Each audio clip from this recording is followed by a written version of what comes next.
Nahmaduhu wa nusallimu ala rasulil karim wa ba'd. Bapak Ibu Saudara, sama-sama mencari ridha Allah Subhanahu wa taala. Ada dalam satu riwayat Rasulullah sallallahu alaihi wasallam bersabda, "Ad-dunya mal'unatun wa mal'unun ma fiha." Ad-dunya mal'unatun wa mal'unatun ma fiha.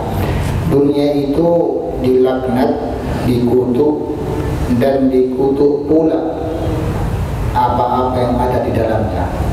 Illa dzikrullah, kecuali yang di dalamnya itu mengingati Allah Subhanahu wa ta'ala, ataupun perkara-perkara mendekati yang bisa menjadi sarana prasarana untuk mengenal Allah Subhanahu wa ta'ala. Illa dzikrullah, atau mu'alliman atau muta'alliman, atau orang-orang yang, kecuali orang-orang yang belajar atau orang yang mengajarkan ilmu. Oleh sebab itu Bapak Ibu Saudara yang sama-sama mencari Allah Subhanahu wa ta'ala, sudah sepatutnya kita bersyukur kepada Allah Subhanahu wa ta'ala oleh Allah mendorong kita untuk berhadir di majlis ta'lim, di majlis yang Allah kecualikan mendapat kutukan atau mendapat laknat. Ini kita syukuri. Kemudian salawat serta salam senantiasa tercurahkan kepada Nabi besar Muhammad sallallahu alaihi wasallam. Mudah-mudahan kita nanti kelak di dunia kiamat dapat berkumpul bersama beliau. Jika kita mendapat kesusahan di akhirat nanti, kita mendapatkan syafaat beliau. Amin amin ya rabbal alamin. Fasa selanjutnya, qala musannifun nafa'ana bi ulumi fid dharain amin. Faslun fit tawakkuli, fasal menerangkan tentang tawakal. Fasal menerangkan tentang tawakal. Apa itu tawakal? Tawakal itu adalah melenyapkan segala sesuatu yang ada di dalam hati kepada makhluk dan hanya menisbatkan, menghindarkan diri hanya kepada Allah Subhanahu wa ta'ala. Hubungan-hubungan kepada makhluk dilenyapkan, hanya berhubungan kepada Allah Subhanahu wa ta'ala dengan cara yang dicontohkan oleh Rasulullah sallallahu alaihi wasallam. Satu orang sahabat mau sholat di masjid, kemudian onta yang ditungganginya tidak diikatnya, dilepaskan begitu saja. Ketika ditanya oleh Rasulullah sallallahu alaihi wasallam, kenapa itu onta kau ikat? Apa katanya? Cukup Allah menjaganya. Cukup Allah yang menjaganya. Betul apa tidak itu? Betul apa tidak? Betul. Tapi oleh Rasul disalahkan. Tawakal bukan seperti itu. Tetap kamu tawakal kepada Allah, tapi syariat tetap dipegang. Kamu tawakal kepada Allah, tapi ontamu tetap diikat di pohon kurma. Begitu ya Bapak Ibu ya. Jangan nanti punya anak gadis pulang jam 3 malam dibiarkan saja, Allah menjaganya. Oh janganlah. Tetap ditanyain anak gadis itu. Banyak pencuri sekarang ini, pencuri anak-anak yang cantik. Nah, sekarang yang jelek pun aku juga. Karena kalau malam semuanya cantik. Begitu tawakal. Maka di fasal ini Imam Syekh Az-Zarnuji mencantumkan fasal tawakal. Ini tawakal ini bukan hanya bagi orang yang penuntut ilmu, tapi juga orang-orang yang di luar yang tidak menuntut ilmu. Tapi lebih-lebih diperuntukkan kepada orang-orang yang belajar ilmu. Kenapa? Karena memang belajar ilmu itu sangat berat sekali. Banyak ujiannya. Dan ujiannya itu panjang sekali. Summa la budda di talibil ilmi min at-tawakkul fi talabil ilmi. Kemudian tidak boleh tidak, wajib bagi penuntut ilmu dari tawakal fi talabil ilmi, di dalam memperoleh pencarian penggapaian ilmu. Wala yahtamu li amri rizki, wala yushghila qalbahu bidzalik, dan jangan mementingkan urusan rezeki, dan jangan pula menyibukkan hatinya tentang urusan rezeki. Penyakit-penyakit orang ketika menuntut ilmu, baik orang menuntut ilmu ataupun tidak, ini merata ini. Itu terlalu mementingkan urusan rezeki. Bukan tak boleh, boleh, tapi jangan terlalu dipentingkan. Walayah tamu, jangan terlalu mementingkan. Kalau cukup makan nasi putih, kalau zaman dulu kan tak apa-apa lah, asalkan ada garam dan nasi putih. Begitu kata orang tua kita dulu di kampung-kampung. Tidak apa-apa tak punya, yang penting tiap hari bisa makan nasi putih dan garam. Kini bisa macam itu? Tidak bisa. Tak bisa. Nah, karena berganti zaman, walaupun dah nasi putih sama garam, orang ada lauk goreng balado, sayur, batumbu. Allah dapatkan itu. Dapatkan kali itu. Tak bisa gemuk kita Bapak Ibu. Dan jangan hati ini bu, urusan pekerjaan dan hati nggak boleh sibuk. Tak boleh sibuk. Penyakit-penyakit penuntut ilmu, anak-anak kita nanti kalau sudah beranjak umur 16-17 atau kelas 7, kelas 8 di pesantren, itu mulai goyang dia. Mulai goyang. Pertama dipikirkan orang tua dia itu. Percayalah ibu, jangan nanti ibu kira anak di pesantren kan, di mondok kan, gak mikir orang tua, mikir juga itu nanti. Ketika kelas 6, kelas 7, kelas 8 mikir dia. Ampun agak ada buahnya kini kau ya. Rumah ambo ala gaya. Apa ambo pun ala tua. Harus sekarang aja bengkok. Akan timbul dua cabang, meninggalkan ilmu atau mencari sandang papan panganan itu. Akan berkecamuk. Kalaupun kadang-kadang ibu, karena pesantren itu ataupun kurikulum itu mengetatkan pelajaran sekejupnya, sehingga nggak bisa kerja dunia, tapi hati ini kan orang sibuk belajar, mikirkan duit, jadikan rezeki, persiapan mau nikah, begitu tuh, sibuk. Ini kita dilarang. Itu bukan hanya penuntut ilmu, semua kita begitu. Karena menuntut ilmu itu hukumnya fardu ain. Utlubul ilma minal mahdi ilal lahdi, tuntutlah ilmu dari ayunan sampai liang lahat. Semua kita, baik anak pesantren ataupun yang luar pesantren, seperti kita ini. Rawal Abu Hanifah radhiyallahu alaihi bin Abdullah ibn Hasan Az-Zubaydi sahibi Rasulullah sallallahu alaihi wasallam, man tafaqqaha fid din, man tafaqqaha fi dinillahi kafahu Allahu hammahu wa razaqahu min haitsu la yahtasib. Ada riwayat Imam Abu Hanifah rahimahullah taala dari Abdullah bin Hasan Az-Zubaydi. Abdullah bin Hasan ini adalah sahabatnya Rasulullah sallallahu alaihi wasallam. Apa bentuk riwayatnya? Man tafaqqaha fi dinillahi, siapa yang berusaha untuk memahami fi dinillahi, urusan agama Allah, siapa yang berusaha untuk paham di dalam agama Allah, seperti kita ini usaha memahami agama Allah, kafahullahu hammahu, maka oleh Allah subhanahu wa ta'ala akan cukupkan segala apa yang dipentingkannya.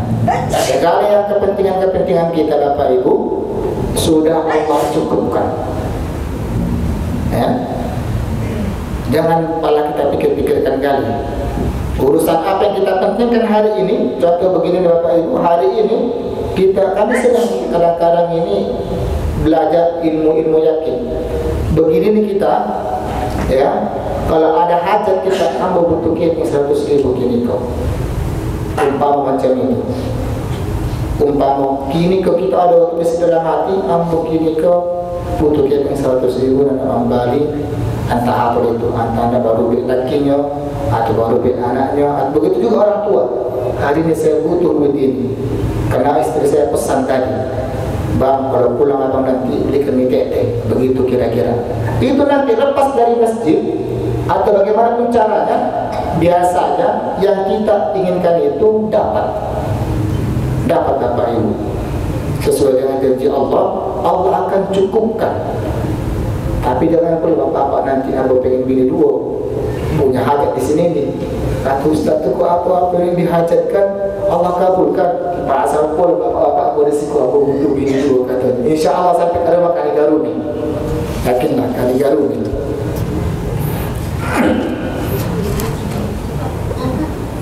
Nah, saya protes ibu-ibu ini. Cuba-cuba jangan, ya.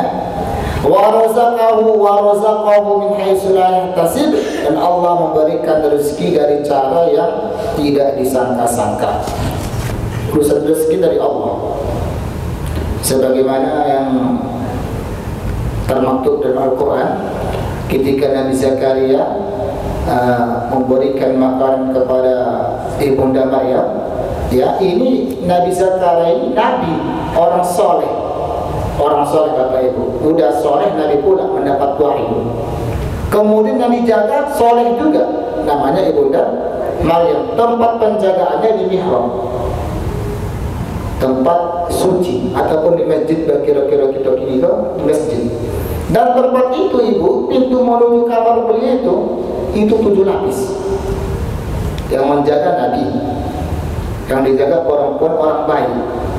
Tempatnya di tempat kebaikan. Penjagaannya 7 pintu. Buka pintu ada pintu lagi, buka pintu ada pintu lagi, buka pintu ada pintu lagi. Dan rajin ibadah. Iko ada kita punya anak, alat kita ini tidak soleh, toleh.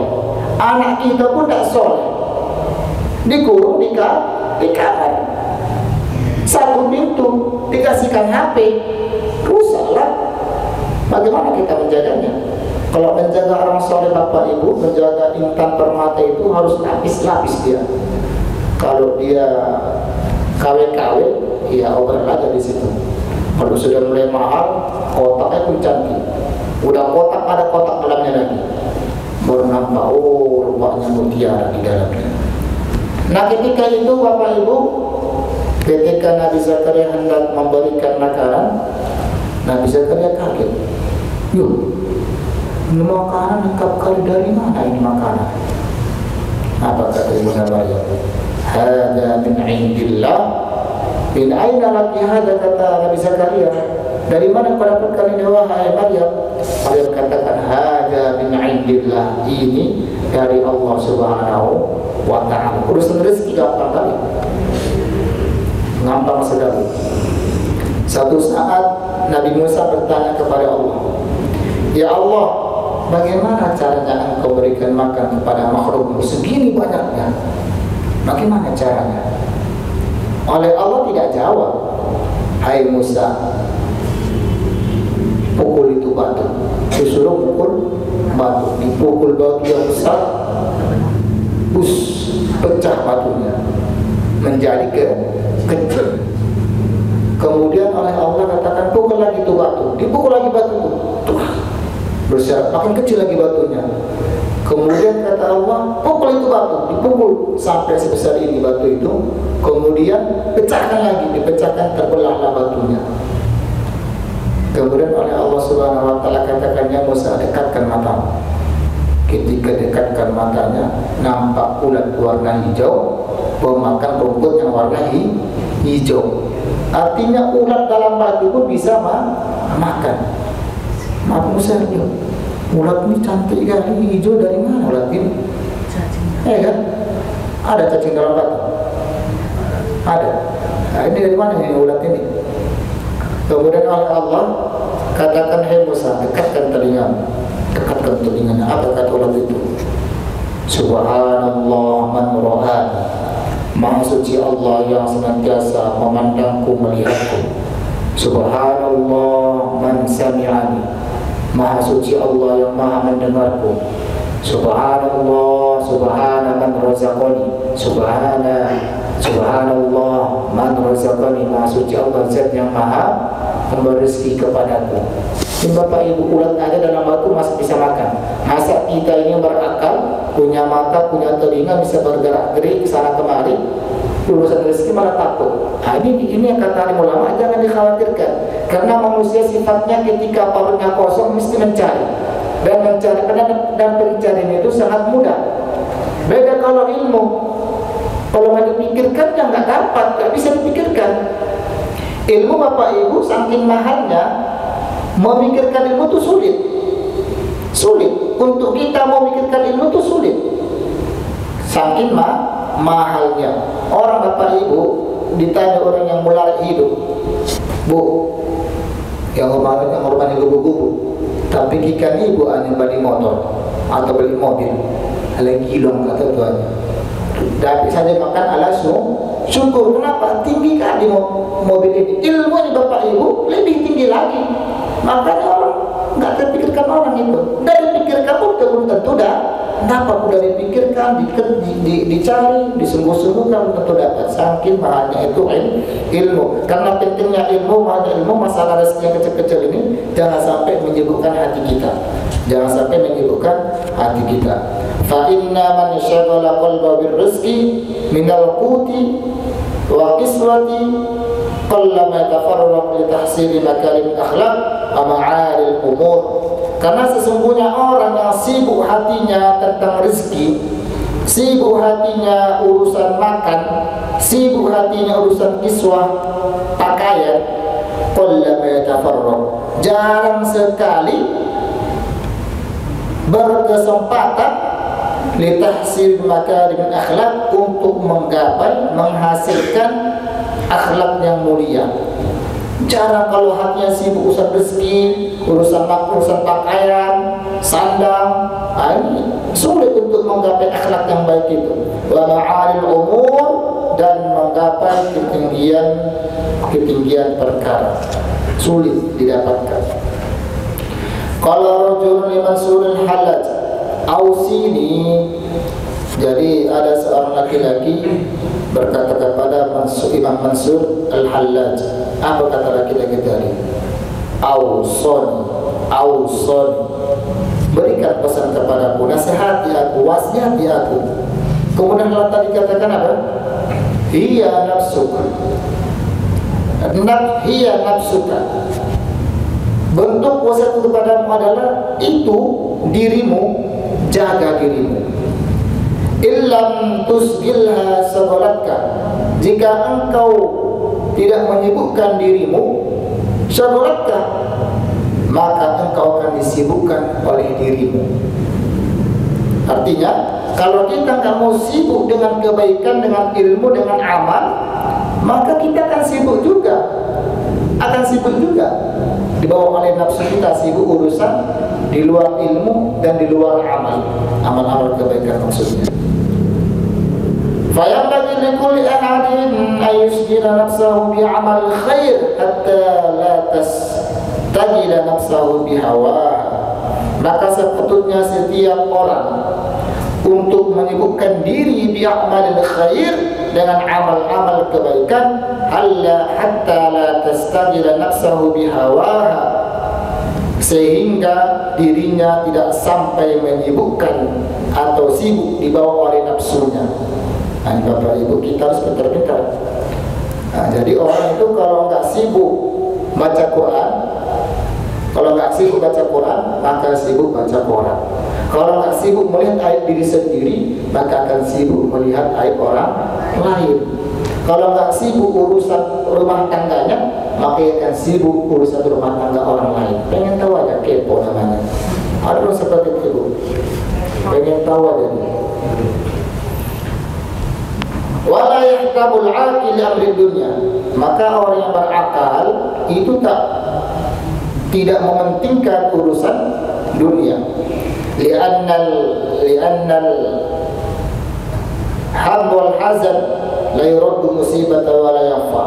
Karena sesungguhnya gundah gulana, wal hazan wal huzn, dan sedih, la yuraddu musibah wa la yafa, tidak dapat. Orang itu kalaupun dia gundah, sedih, susah urusan dunia, ya la yuraddu musibah, tidak akan dapat menolak atau tidak akan dapat menolak musibah. Dan kesusahan itu terhadap dunia tidak ada manfaatnya, tidak ada. Bahkan bal yadurrul qalbi wal aql, bal yadurrul qalba wal aql. Urusan dunia itu dapat memudaratkan hatinya, memudaratkan akalnya, serta membahayakan badannya. Sibuk urusan dunia, sibuk urusan makan, sibuk urusan baju, pakaian, sandang, papan panganan, itu segala musibah tidak bisa kita tolak dengan kesibukan itu. Bahkan yang ada hati kita tambah rusak, akal kita tambah bahaya, badan kita tambah sakit-sakitan. Wa yuhillu bi'amal khair, dan itu semua dapat merusak amal-amal kebaikan. Wa yahtamu li amri al-akhirah li'annahu yafa', maka sibukkanlah, pentingkanlah urusan akhirat, karena urusan akhirat itu yanfa'u, yang bermanfaat. Nah, Al-Quran dikatakan wal akhiratu khairu wa abqa, itu akhirat lebih baik dan lebih kekal. Akhirat lebih baik dan lebih kekal. Kalau guru kami saya bilang begini, mau mana? Guru derita selama-lamanya atau istana yang mewah 2 hari? Ada guru derita kan? Yang ketek itu guru derita. Kalau guru derita itu bukan penjara, rumah kecil rumahnya, tapi selama-lamanya kita tinggal di situ. Atau istana tapi cuma 2 jam, pilih mana? Istana 2 jam, habis itu tinggal di tepi jalan gitu. Mending guru derita, punya kita terus-terusan selama-lamanya. Sama halnya dunia. Dunia ini ibu udah guru derita juga dunia ini. Sementara ya itu yang paling bagus. Pilih mana kita? Itu udah paling bagus. Sekarang kita pakai aja upama akhirat itu kecil, ya kecil. Tapi selama-lamanya kita punya. Dunia sekarang yang kita lihat besar ini besar, tapi 60 tahun. Habis itu kita tinggal di mana? Di akhirat. Di kolong jembatan, Siratal Mustaqim. Kalau di bawah kolong jembatan ibu Siratal Mustaqim, berarti neraka jahanam tempatnya. Nah, begitu. Wa yanamu li amril akhirah yafa, karena sibuk penting urusan akhirat, karena urusan akhirat itu sangat bermanfaat. Wa amma qauluhu alaihi salatu wasalam, sebagaimana sabda Rasulullah sallallahu alaihi wasallam, inna minadz dzunuban la yukaffiruha illa hammul ma'isha, sesungguhnya ada di antara dosa-dosa yang tidak dapat dihapuskan kecuali dengan susahnya dalam kehidupan. Karena susah dalam kehidupan. Saya ulangi lagi, ini seru ini. Sesungguhnya ada dosa-dosa tidak dapat dihapuskan kecuali terhapusnya dengan susahnya kita dalam urusan kehidupan. Tadi kan dibilang tak boleh sibuk urusan dunia. Kenapa? Ada juga fadilahnya. Ada juga fadilah. Di sini sementara di hadis ini dosa-dosa tidak dapat dihapuskan kecuali dengan susahnya dalam kehidupan. Contoh, orang makan tak makan, sabar di bapak ibu, itu penggugur dosa itu. Tinggal pun di rumah kecil di gubuk derita, sabar dia, ikhlas dia, menghapus dosa itu. Banyak dosa-dosa kita dihapuskan sebab kita ini susah hidup. Tapi ada tapinya, jangan susah hidup, susah pula beramal. Ini yang luar biasa ini. Ala buruk, tak lancar, miskin, buruk-buruk amalnya. Aku pun diandalkan. Lengkap. Tapi yang falmorodo itu maksudnya adalah, yang dikehendaki adalah falmorodo minhu qadru amma la yahillu bi amal khair wa la yusghil al-qalba syubran yuhillu bi hadar al-qalbi fi shalah.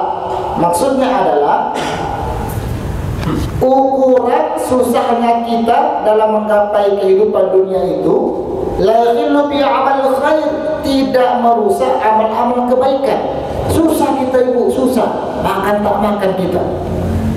Rumah kita kalau hujan bocor-bocor.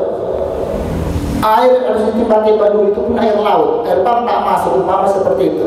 Tapi kita nggak lepas daripada beribadah kepada Allah. Tidak mencilok itu. Tetap kita beramal kebaikan, tetap kita sholat, tetap kita sembahyang, tetap kita ini hablum minan jalan. Tidak merusak. Wala yashghilu qalba syughlan. Dan dia tidak menyibukkan hati dia. Hatinya nggak sibuk. Tidak sibuk hatinya tentang urusan dunia itu. Ada orang bapak ibu, dia ini sudah miskin, kemudian rumahnya nggak ada, ngontrak-ngontrak, dikontrak pun udah bocor-bocor rumahnya, tapi dia nggak mau sholat. Hati ini susah. Siang malam pikirkannya, apa kata baris wiko, apa kata baris wiko, apa pun cari. Dipikirkan terus, cuma dipikirkan tak apa-apa juga. Amal pun tak ada. Ini yang bahaya. Ini yang bahaya. Sibuk mikirkan rumah, kontrakan rumah, cari duit. Biasa dapat 100.000, dipikirkan sudah dapat 80.000, kurang dari yang semestinya. Gak ada perubahan. Makanya oleh Allah, oleh agama melarang seperti itu. Terlalu mikirkan, jangan. Tak boleh. Yughillu bi'ihdarul qalbi fi shalah, sehingga ketika datang itu kesibukan dalam hati, maka ketika sholat pun dia terbawa-bawa urusan dunia tadi itu. Maksud makan, pakaian, sandang, rumah, itu terbawa-bawa. Di situ fa inna dzalikal qadru min al-hamli wal qasdi min a'mal al-akhir. Maka yang demikian itu adalah ukuran rasa penting itu atau tidaknya itu ditimbang dari amal akhiratnya. Terlalu sibuknya itu apa nggak menunjukkan dunia itu ditimbang dari amal akhiratnya. Kalau amal akhiratnya baik, ya, kemudian dia sibuk urusan dunia, berarti dia kategori tidak menyibukkan urusan dunia. Tapi ada orang beramal buruk dia, tapi nggak dipikirkan dunianya. Ini bohong ini. Ada orang nggak, supaya nggak mau zakat, nggak mau puasa, nggak pernah ditanya. Bininya terbengkalai, ditanya, kau mabuk-mabuk, sabu-sabu, apa nggak pikirkan bininya? Ada Tuhan itu, adanya Allah mau memberikan rezeki kepada mereka, makan juga mereka. Sebenarnya dia itu telah menipu diri dia sendiri pun sudah memikirkan urusan akhirnya lebih dalam lagi. Karena pada dasarnya orang mabuk, sabu-sabu itu karena urusan dunia. Urusan dunia. Wala budda li talibil ilmi min taqlilil ala'iq dunyawiyah biqaulil wus'i. Dan wajib tidak boleh tidak bagi pencari ilmu mengurangi hubungan dengan dunia biqaulil wus'i, dengan kadar usahanya sesuai kemampuannya. Jadi hubungan-hubungan dengan dunia ini kita jauhi. Walihada ikhtarul ghurubah, karena pentingnya perkara mencari dunia ini ibu, ikhtarul ghurubah. Makanya alim-alim ulama, guru-guru kita dahulu ataupun para pencari ilmu dahulu itu ghurubah, pergi merantau. Makanya anak-anak pesantren semakin jauh semakin bagus, agar kesibukan hati kepada dunia tercegah. Ada salawat. Singkat kali. Ada pertanyaan yang lain? Apa itu? Yang Ustaznya selalu bertanya. Iya. Begini Ustaz, ada seseorang dia kan mau mencari pekerjaan, jadi ikut ujian. Nah, saya bilang berikan yang terbaik untuk Allah. Misalnya berinfaklah engkau misalnya sekarang ke Palestina.